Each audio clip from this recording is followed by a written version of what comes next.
नमस्कार विद्यार्थी मित्रांनो, ग्लोबल ऑनलाईन मराठीमध्ये तुमचं पुन्हा एकदा स्वागत आहे. My name is Nihal Suryavanshi. I am your educator. तर मित्रांनो, आजपासून आपण एक्सपेक्टेड एमसीक्यूजची सिरीज सुरू करत आहोत, ज्यामध्ये की तुमचा 9th युनिट पीपल, एन्व्हायरमेंट आणि डेव्हलपमेंट जो आहे, त्यामधील सर्व चॅप्टर्स जे की 7 चॅप्टर्स आहेत ते पूर्ण कव्हर होऊन जाणार आहेत. ओके, तर फर्स्ट चॅप्टर जो आहे मिलेनियम डेव्हलपमेंट गोल आणि सस्टेनेबल डेव्हलपमेंट गोल यावरील एक्सपेक्टेड एमसीक्यू जे आहे ते आपण आजच्या लेक्चरमध्ये डिस्कस करणार आहोत. तर तसंच पुढील जे चॅप्टर्स आहेत युनिट 9 मधील ते सुद्धा आपण डिस्कस करणार आहोत, जेणेकरून तुम्हाला एक्झामिनेशन मध्ये तुमच्या प्रिपरेशन मध्ये कुठलीही अडचण येणार नाही. ठीक आहे. त्याआधी मी तुम्हाला सांगू इच्छितो की ग्लोबल ऑनलाईन युनिव्हर्सिटी आपल्यासाठी महाराष्ट्र सेट 2021च्या प्रिपरेशनला बूस्टअप करण्यासाठी फुल कोर्स घेऊन आलेला आहे. त्या फुल कोर्समध्ये तुमचं खूप चांगलं प्रिपरेशन होणार आहे. तुमच्या प्रिपरेशनमध्ये खूप सारी हेल्प होणार आहे. कारण या कोर्समध्ये आम्ही तुम्हाला प्रोव्हाइड करत आहोत previous year questions from 2011 to 2020 with detail explanation complete solution. म्हणजे कुठलीही टेस्ट जेव्हा तुम्ही सबमिट कराल त्याचं तुम्हाला कम्प्लीट डिटेल एक्सप्लेनेशन मिळून जाणार आहे. त्या व्यतिरिक्त तुम्हाला 40 टेस्ट सुद्धा मिळणार आहेत, तेही कम्प्लीट सिलेबस वरती, आणि ते सुद्धा तुम्ही सबमिट केल्यानंतर तुम्हाला त्याचंही डिटेल्ड एक्सप्लेनेशन मिळून जाणार आहे. या व्यतिरिक्त तुम्हाला प्रत्येक युनिटचं 10 युनिट आहेत पेपर 1 मध्ये आपल्याला, तर त्या प्रत्येक युनिटचं डिटेल्ड फुल सिलेबस नोट्स मिळणार आहेत इंग्लिश आणि मराठी दोन्ही लँग्वेज मध्ये. राईट. तर यामुळे तुमचं चांगलं कंटिन्यू स्टडी होऊन जाणार आहे. नोट्स वरून तुम्ही स्टडी करू शकता कधीही तुमच्या वेळेनुसार, आणि त्या नोट्स व्यतिरिक्त तुम्हाला फुल सिलेबस व्हिडिओ लेक्चर सुद्धा मिळणार आहेत, तेही मराठी आणि इंग्लिश या दोन्ही लँग्वेज मध्ये. तर hurry up, grab this opportunity and download this application Global Online University, or you can contact on this number. तर सुरू करूया आजच्या लेक्चरला. How many MDGs are there, म्हणजे मिलेनियम डेव्हलपमेंट गोल्स जे आहेत ते किती आहेत असं विचारलं गेलेलं आहे. तर ते 8 आहेत, 10 आहेत, 12 आहेत की 15 आहेत. याचा राईट आन्सर आहे 8. म्हणजे जे मिलेनियम डेव्हलपमेंट गोल्स आहेत ते टोटल 8 गोल्स आहेत. ते कुठले कुठले आहेत आपण डिटेलमध्ये बघूया. तर हे आहेत 7 गोल ऑफ MDGs. आपण वन बाय वन बघूया. फर्स्ट गोल आहे eradicate extreme poverty and hunger. तर यामध्ये काही सब पॉईंट सुद्धा आहेत की पहिला पॉईंट आहे $1.25 ज्या फॅमिलीचं इन्कम असेल, म्हणजे त्यांना आपण एक्स्ट्रीम पॉवर्टी मध्ये कन्सिडर करू शकतो. तर हे जे पॉवर्टी मध्ये आहेत त्यांची संख्या अर्ध्यापेक्षा कमी करणं हे यांचा पहिला सब पॉइंट आहे. त्यानंतर सेकंड आहे की मेन, वुमेन आणि यंग पीपलला डिसेंट एम्प्लॉयमेंट मिळावी, हा सेकंड पॉइंट आहे सब पॉइंट. आणि थर्ड पॉइंट आहे की जे हंगर लोक आहेत, राईट, हंगर लोकांची जी जेवढी संख्या आहे त्यामधील अर्ध्यापेक्षा जास्त लोकांचं हंगर हे कमी करणं यांचा फर्स्ट गोल आहे. राईट. सेकंड आहे अचीव युनिव्हर्सल प्रायमरी एज्युकेशन, म्हणजे कुठल्याही लेवलचं एज्युकेशन असेल त्यामध्ये कुठल्याही जेंडर डिस्क्रिमिनेशन होऊ नये, कास्ट डिस्क्रिमिनेशन होऊ नये, हे त्यांचा फोकस आहे सेकंड गोलमध्ये. म्हणजे कुठल्याही कास्टचा असो, कुठल्याही जेंडरचा असो, त्यांना प्रायमरी एज्युकेशन हे पहिले मिळालं पाहिजे, हे त्यांचा सेकंड गोलचा फोकस आहे. राईट. थर्ड गोल आहे promote gender equality and empower women. तर जेंडरमध्ये कुठल्याही प्रकारचं डिस्क्रिमिनेशन होऊ नये, भेदभाव होऊ नये, हे त्यांचा फोकस आहे. आणि त्यानंतर फिमेलला किंवा वुमेनला इम्पॉवरमेंट मिळावी, हे त्यांचा फोकस आहे थर्ड गोलचा. ओके. तर थर्ड गोल काय बोलतो की promote gender equality and empower women. Fourth आहे रिड्यूस चाइल्ड मोर्टॅलिटी. तर आपण बघू शकतो मागील काही वर्षामध्ये चाइल्ड मोर्टॅलिटी म्हणजे लहान मुलांचा मृत्यू दर जो आहे तो खूप जास्ती प्रमाणात होता. परंतु जेव्हापासून हे MDG गोल्स आहेत आलेले आहेत, इस्टॅब्लिश केलेले आहेत, त्यानंतर आपण बघू शकतो की सध्याच्या काळात चाइल्ड मोर्टॅलिटी जी आहे ते भरपूर देशांच्या म्हणजे संख्यामध्ये घट झालेली दिसून येऊ शकते. राईट. तर फिफ्थ आहे इम्प्रूव्ह मॅटर्नल हेल्थ. तर सध्याच्या काळामध्ये गव्हर्नमेंटचे काही स्कीम्स आहेत ज्यामध्ये की मॅटर्नल हेल्थला इम्प्रूव्ह करत असते वुमेनच्या, म्हणजे त्यांना कुठल्या काही प्रकारचे स्कीम्स मिळतात आणि बेनिफिट्स मिळतात जे वुमेन्स प्रेग्नेंट आहेत किंवा मॅटर्नल कंडिशन मध्ये आहेत. राईट. सिक्स्थ आहे combat HIV AIDS and malaria and other disease. तर आपण सध्याच्या काळात बघू शकतो की इंडिया असेल किंवा इंडियासारखे काही अनदर डेव्हलपिंग कंट्रीज आहेत, तर त्यामध्ये मलेरिया किंवा अदर डिझीजचं प्रमाण सध्याच्या काळामध्ये कमी झालेलं दिसून येत आहे. तर हे सिक्स्थ गोल जो आहे तो पण काही प्रमाणात सक्सेसफुल होत आहे, आपण असं बोलू शकतो. सेव्हन्थ गोल आहे ensure environmental sustainability. Right, sustainability असावी एन्व्हायरमेंट ला सेफ करण्यामध्ये, सेफ ठेवण्यामध्ये. जसं की आपल्याला माहिती आहे की कॉमर्स किंवा इंडस्ट्रियल सेक्टर्समध्ये कंपनींना एक CSR फुलफिल करायचं असतं. CSR रिस्पॉन्सिबिलिटी असते, म्हणजे त्याला कॉर्पोरेट सोशल रिस्पॉन्सिबिलिटी असं म्हटलं जातं. त्यामध्ये त्यांचा एक एम असतो की त्यांच्या प्रोडक्शनमुळे किंवा त्यांच्या कुठल्याही ऍक्टिव्हिटीजमुळे एन्व्हायरमेंटला हार्म होऊ नये. राईट, तर एन्व्हायरमेंटला सेफ करणं, एन्व्हायरमेंटची काळजी घेणं हा त्यांचा सेव्हन्थ गोल आहे, त्यांचा म्हणजे MDGचा. एट गोल आहे ग्लोबल पार्टनरशिप फॉर डेव्हलपमेंट. तर हे जे गोल्स आहेत संपूर्ण हे कसे फुलफिल होतील, तर प्रत्येक कंट्रीने एकमेकाचे पार्टनरशिपमध्ये काम केलं, स्मूथली फंक्शन केलं, कोऑर्डिनेशनने काम केलं, तर हे गोल्स पूर्ण होणार आहेत. राईट, तर हे 8 गोल तोच बोलत आहे की पार्टनरशिप आणि ग्लोबली पार्टनरशिप असणं आणि कोऑर्डिनेशन असणं खूप गरजेचं आहे. तर हे आहेत 8 goals of MDG millennium development goals. Next question, which of the following is not an MDG? म्हणजे खाली दिलेल्यापैकी MDG मधील कुठला गोल नाहीये. आपण आत्ताच बघितलं लास्ट क्वेश्चन मध्ये काय काय गोल्स आहेत, 8 गोल्स आहेत MDGचे. तर त्यामध्ये काय काय गोल्स होते आपण पाहिलं. तर त्यामधील म्हणजे खाली दिलेल्यापैकी कुठला गोल MDG मध्ये आढळत नाही, आपल्याला ते चूज करायचं आहे. ए आहे improve maternal health, B achieve universal access to safe drinking water, sanitation and hygiene. त्यानंतर सी आहे ensure environmental sustainability and D achieve universal primary education. तर आपण बघितलं की इम्प्रूव्ह मॅटर्नल हेल्थ हा MDGचा गोल आहे. त्यानंतर इन्शुअर एन्व्हायरमेंट सस्टेनेबिलिटी हा सुद्धा MDGचा गोल आहे, आणि युनिव्हर्सल प्रायमरी एज्युकेशन, राईट, हे सुद्धा MDGचा गोल आहे. परंतु achieve universal access to safe drinking water and sanitation hygiene हा गोल MDGचा नसून तर हा गोल कशाचा आहे, SDG, sustainability development goal. Okay, तर आपला राईट आन्सर आहे B, achieve universal access to safe drinking water, sanitation and hygiene. This is not included in MDG. Okay, पुढील प्रश्न, the Sustainable Development Goals SDGs replaced the MDGs in year 2015. How many proposed SDGs are there? म्हणजे यामध्ये असं विचारलं आहे की 2015 मध्ये जेव्हा MDG ला रिप्लेस करून SDG आलेलं होतं, तर त्या SDG मध्ये किती गोल्स आहेत. जसं की आपण MDG मध्ये बघितलं की 8 गोल्स असतात, तसं SDG मध्ये सुद्धा गोल्स असतात. तर ते किती असतात, 37, 27, 17 की 7? तर याचा राईट आन्सर आहे 17 गोल्स असतात. तर ते कुठले कुठले असतात आपण बघूया वन बाय वन. तर बघूया आपण वन बाय वन SDG चे गोल्स. फर्स्ट आहे नो पॉवर्टी. राईट, जसं की MDGचा गोल होता eradication of hunger and eradication of poverty, तसंच SDGचा सुद्धा फर्स्ट गोल आहे नो पॉवर्टी. आणि हे जे पॉइंट्स आहेत म्हणजे गोल्स आहेत हे सर्व इंटर रिलेटेड आहेत. आपण बघू शकतो की फॉर एक्झाम्पल मी सांगतो की जर नो पॉवर्टी असेल म्हणजे पॉवर्टी नसेल तर हंगरचा प्रश्न मिटतो, म्हणजे झिरो हंगर होईल. राईट, आणि हंगरचा प्रश्न मिटला तर ऑब्व्हियसली गुड हेल्थ आणि वेलबिंग प्रत्येकाला मिळणार आहे. बरोबर, तर फर्स्ट गोल आहे नो पॉवर्टी, म्हणजे पॉवर्टी जी आहे ती रिड्यूस करायची आहे प्रत्येक कंट्रीमध्ये. आणि त्यानंतर झिरो हंगर, म्हणजे सेकंड गोल जो आहे झिरो हंगर. तर यामध्ये आहे की हंगर जो आहे त्याला पूर्णपणे एंड करायचा आहे, आणि फूड सिक्युरिटी, न्यूट्रिशन मध्ये इम्प्रूव्हमेंट झाली पाहिजे, आणि हे सस्टेनेबली झालं पाहिजे. राईट, हे आहे सेकंड गोल. त्यानंतर आहे third goal good health and wellbeing. तर प्रत्येक एजेस पासून म्हणजे लहान मुलापासून ते म्हातारपणापर्यंत जेवढे एजेसचे पीपल असतील त्यांच्या गुड हेल्थचं रिस्पॉन्सिबिलिटी प्रत्येकाने घेतली पाहिजे. तर प्रत्येकाला हेल्दी लाईफ्स मिळाले पाहिजेत आणि वेलबिंग हे प्रमोट केलं पाहिजे प्रत्येक एजेसचं. हे आहे थर्ड गोल. त्यानंतर आहे फोर्थ गोल क्वालिटी एज्युकेशन. तर प्रत्येक एजच्या स्टुडंटला हे क्वालिटी एज्युकेशन मिळालं पाहिजे, यांचा हा फोकस आहे, म्हणजे SDGचा फोकस आहे.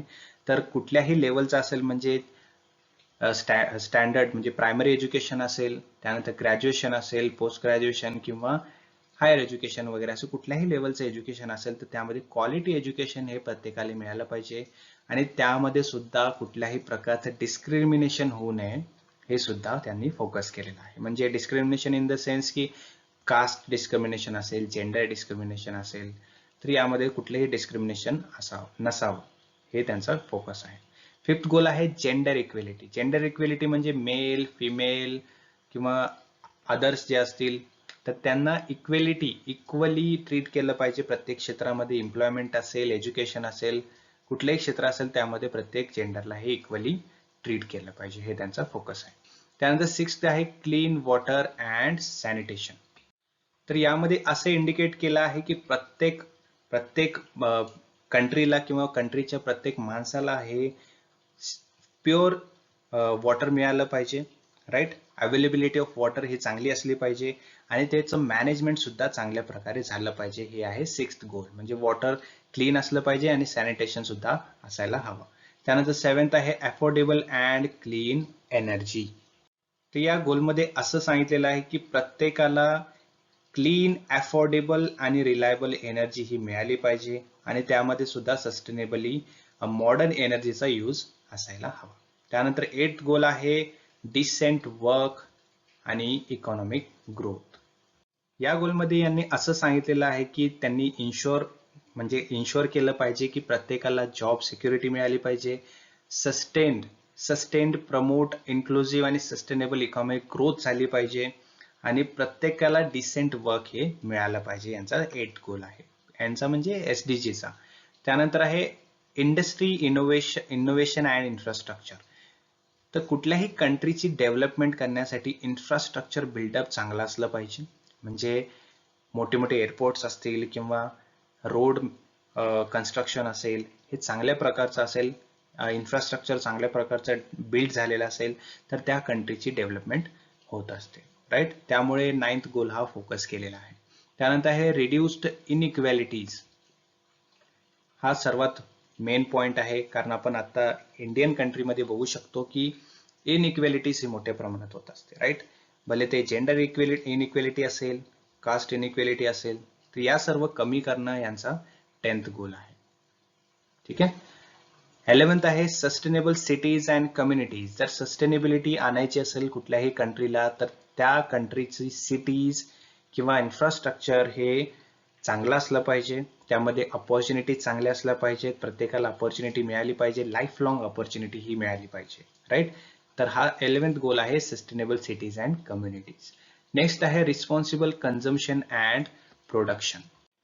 तर यामध्ये प्रत्येक सिटीजनची रिस्पॉन्सिबिलिटी येते, कारण आपण जे फूड वेस्टेज करत असतो म्हणजे त्याचं कन्झम्पशन जे आहे आपलं म्हणजे चांगल्या प्रमाणात असायला हवं, यांचा हा गोल आहे. म्हणजे वेस्टेज कमी व्हावं आणि रिस्पॉन्सिबिलिटी रिस्पॉन्सिबली आपण कन्झम्पशन करायला पाहिजे, राईट. तर थर्ड गोल आहे क्लायमेट ऍक्शन.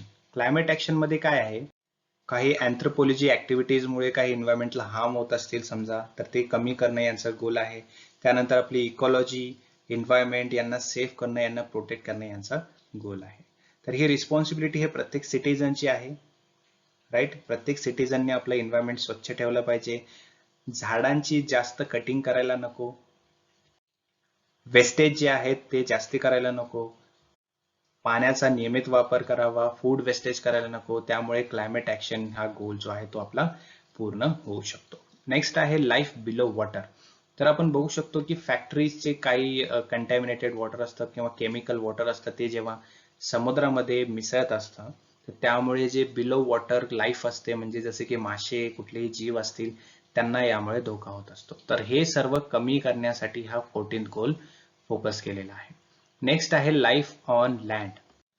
तर जसं की आपल्याला माहिती आहे फॉरेस्ट असतील किंवा आपलं कुठलं इकोसिस्टीम आहे, राईट.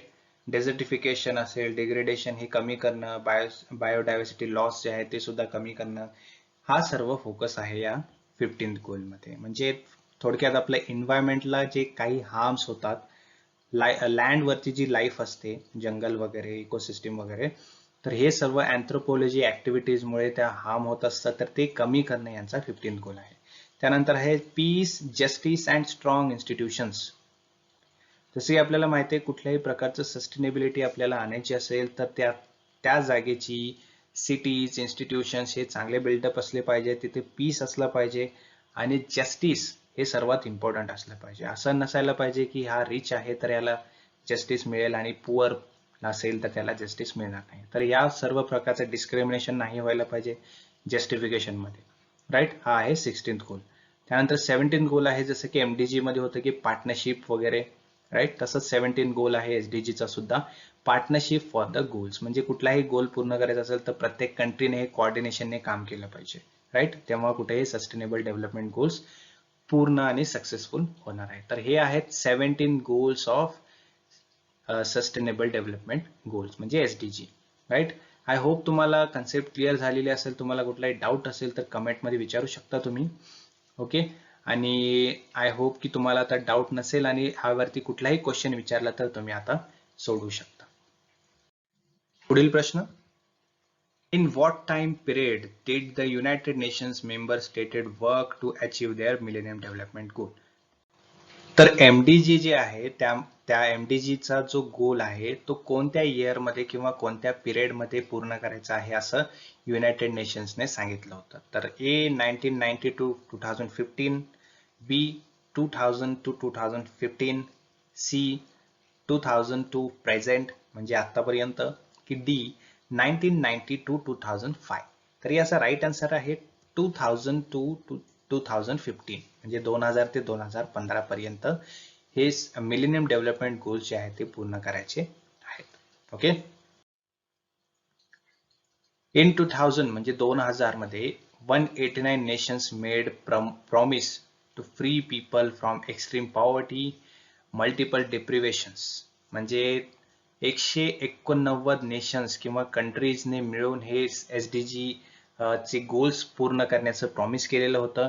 आणि यामध्ये काय प्रॉमिस केलेलं होतं, काय शपथ घेतलेली होती की पॉवर्टी, एक्स्ट्रीम पॉवर्टी जी आहे ती कमी करणं यांचा गोल होता. This pledge became the 8th millennium development goal to be achieved by 2015. 2000 म्हणजे 2000 मध्ये हे एस्टॅब्लिश केलं होतं आणि त्यांचा गोल जो आहे तो 2015 पर्यंत पूर्ण करायचा होता.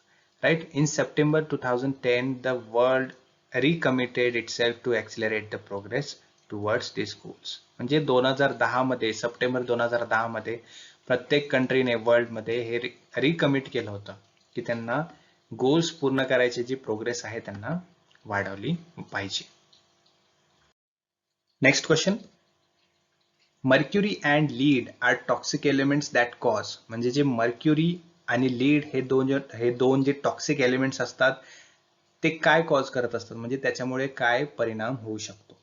ए noise pollution, B air pollution, C water pollution आणि डी लँड कंटॅमिनेशन. तर याचा राईट आन्सर आहे D land contamination. Heavy metals toxic असतात ह्युमनसाठी, बरोबर. जसे की दोन एक्झाम्पल आहेत मर्क्युरी आणि लीड. लीड आणि मर्क्युरी हे दोन हेवी मेटल्स असतात जे की ह्युमनसाठी खूप घातक असतात, बरोबर. Both of which are highly toxic to developing brains and nervous system.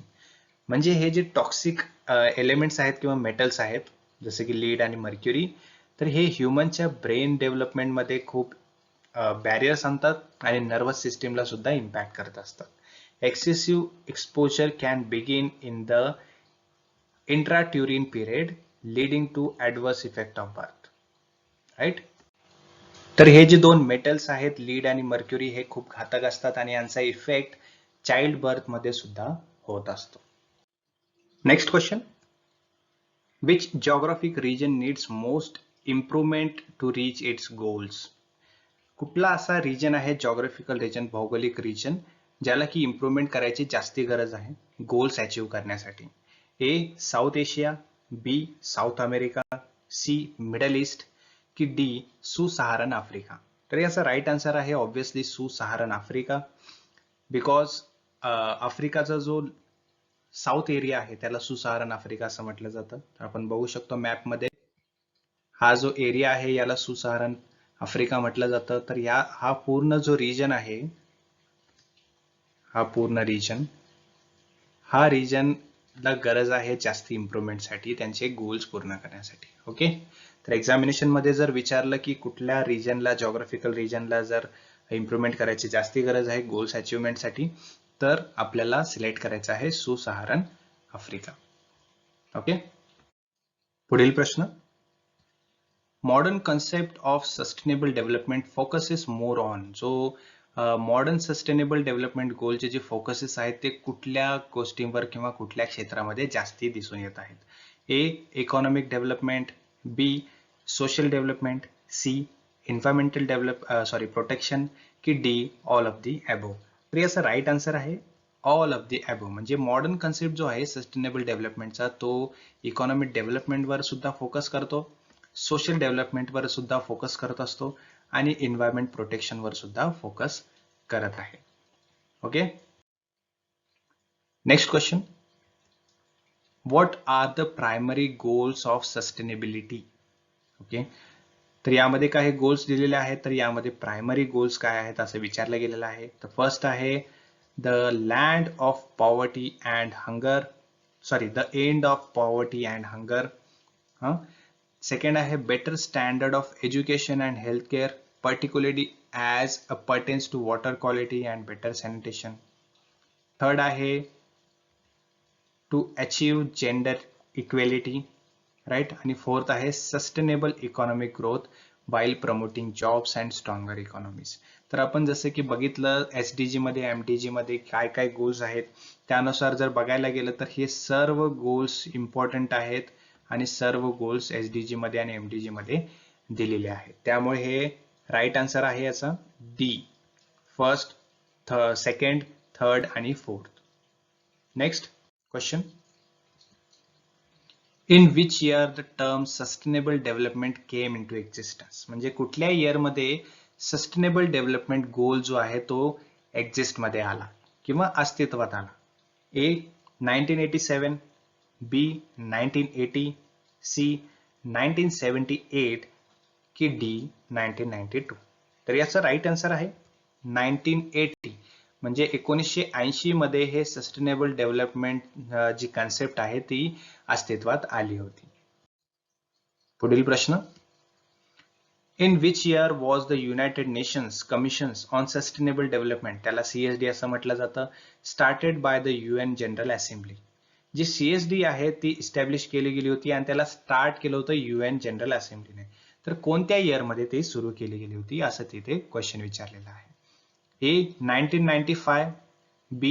1994, C. 1993, की डी. 1992. तर याचा राईट आन्सर आहे डी. 1992. तर 1992 मध्ये UN जनरल असेंब्लीने CSD ही सुरू केली होती. ठीक आहे. Next question.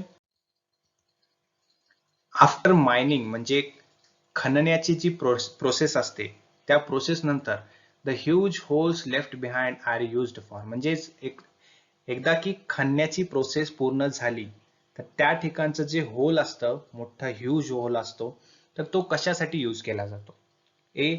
Waste water storage म्हणजे सांडपाणीसाठी, त्याचा साठा करण्यासाठी. B. Waste and water storage म्हणजे कचरा आणि पाण्याचा साठा या दोन्हीचं साठवण करण्यासाठी. सी. वेस्ट डिस्पोजल, की डी. Waste storage. तर याचा राईट आन्सर आहे वेस्ट डिस्पोजल. म्हणजे कचऱ्याची विल्हेवाट लावण्याचं काम सुद्धा या ह्यूज होल मध्ये केलं जातं.